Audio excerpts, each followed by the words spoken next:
नमस्कार, मैं रवीश कुमार। पत्रकार को चमचा होने की जरूरत नहीं है, उसे संदेहवादी होना चाहिए। मतलब सरकार के हर दावे को संदेह की निगाह से देखिए। यह वाकया अमेरिका के अस्ताचल राष्ट्रपति ओबामा का है। पद छोड़ने से 48 घंटे पहले ओबामा ने व्हाइट हाउस के पत्रकारों से बात करते हुए अंग्रेजी में इस वाक्य को यूं कहा, you are not suppose to be sycophants, you are suppose to be sceptics.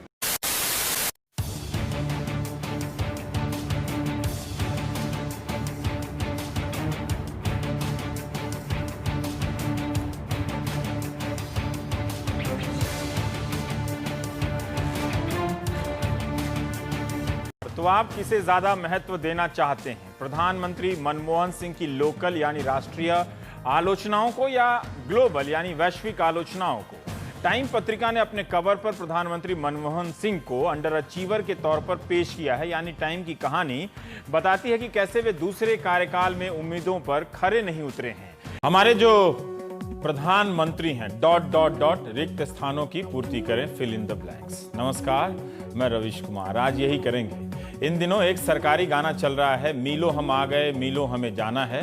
इस गाने में एक निराकार सफर की कल्पना है। पता नहीं चलता कि पिछले 9 साल में कहां से चले आ रहे हैं और कहां जा रहे हैं। क्या विपक्ष और सरकार के बीच आदर की हर दीवार गिर गई है? एक सवाल यह भी है कि विपक्ष की आलोचना ऐसी नहीं होती तो कैसी होनी चाहिए? सोनिया गांधी का भी तो बयान था, मौत का सौदागर। इस तरह के उदाहरण आपको खूब मिलेंगे। लेकिन क्या वाकई प्रधानमंत्री को लेकर शालीनता का तकाजा नहीं रहा? लतीफेबाज और ट्विटरबाजों की अपनी भाषा होती है।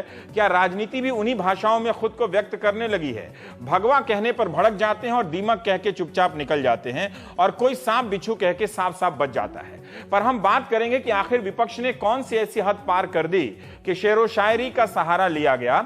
अब लग रहा है कि मनमोहन सरकार कोमा में है और समझदार मंत्रियों ने आईसीयू से भागने का जुगाड़ कर लिया है। होता है, आप देश के किसी भी अस्पताल में चले जाइए, आईसीयू से भागकर जान बचाने और अच्छे डॉक्टर की तलाश में दूसरे अस्पताल में जाने वाले कई मरीज मिल जाएंगे। इस चक्कर में कई मरीज का भला हो जाता है और कुछ का नुकसान भी।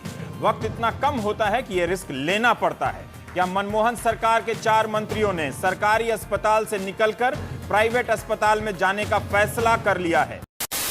So why do people think you're anti-Modi? Why do people think Ravish is relevant even when the Prime Minister has a I'm historic not mandate? anti-Modi. Modi is anti-Ravish. बताइए कि मैं कैसे एंटी बीजेपी हो गया, anti Modi हो गया? मैं तो कभी नहीं हुआ। 2014 से पहले बीजेपी के सारे बड़े स्पोक्स पर्सन इंक्लूडिंग रविशंकर प्रसाद, प्रकाश जावड़ेकर खुद ही फोन करते थे कि मुझे बुलाइए, हम आना चाहते हैं। फिर अचानक क्या हो गया? क्योंकि तब वो इसलिए बुलाते थे क्योंकि मैं पिछली सरकार से बहुत सख्त सवाल पूछता था, उन्हें अच्छा लगता था। तो मैं क्यों विरोधी होने लगूंगा? लेकिन हाँ, मेरे कुछ वैल्यूज हैं। मैं बिगटरी, कम्युनलिज्म, जेनोफोबिया, जिंगोइज्म के साथ खड़ा नहीं हो सकता। और आप इस तरह के वैल्यूज को आप नेशनलिज्म के कवर में आप प्रोटेक्ट नहीं कर सकते हैं। ये हमारी डेमोक्रेसी के लिए अच्छा नहीं है।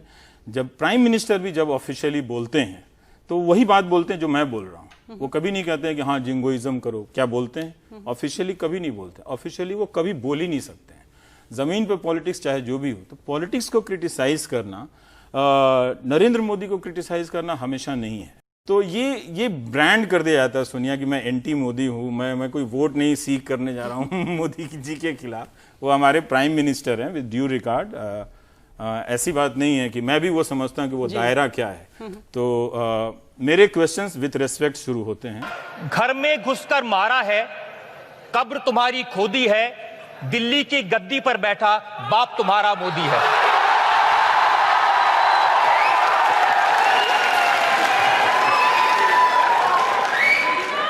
साल न्यूयॉर्क टाइम्स में एक लेख छपा था। इकोनॉमिक्स के प्रोफेसर सर्जेई गुरिव और राजनीति शास्त्र के प्रोफेसर डेनियल ट्रेसमैन का ये लेख कहता है कि आजकल नए प्रकार के ऑथोरिटेरियन सरकारों का उदय हो चुका है। ये सरकारें विपक्ष को खत्म कर देती हैं, थोड़ा बचा कर रखती हैं ताकि लोकतंत्र का भ्रम भी बना रहे। इन सरकारों ने ग्लोबल मीडिया और आईटी युग के इस्तेमाल से विपक्ष का गला भी घोंटा है।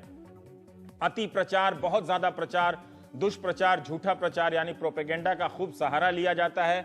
सेंसरशिप के नए नए तरीके आ गए हैं। सूचना संबंधी तरकीबों का इस्तेमाल होता है ताकि रेटिंग बढ़ सके। इसे भी अब फर्जी तरीके से बढ़ाया जाता है। नागरिकों को एहसास दिलाया जाता रहता है कि आपके पास कोई दूसरा विकल्प नहीं है, हम ही श्रेष्ठ विकल्प हैं।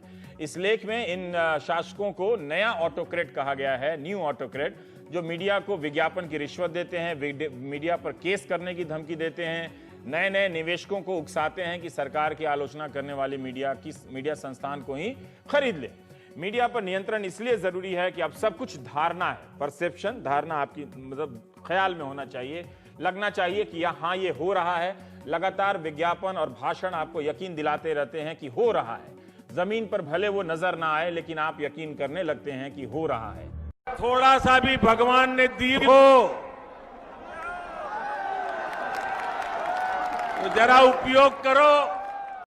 ये सवाल सिर्फ मैं नहीं, आप नहीं, पूछता है सारा भारत। ये बिक गई है गवर्नमेंट, अब गवर्नमेंट में कुछ नहीं है। आप क्रोनोलॉजी समझ लीजिए। झूठ बोलो, बार बार झूठ बोलो, जो भी बोल सकते हैं सब झूठ बोलो, जहां भी बोल सकते हैं झूठ बोलो, जितनी बार बोल सकते हैं झूठ बोलो। डूब मरो मेरे देश की सरकार चलाने वालों, डूब मरो। आपको शर्म आनी चाहिए।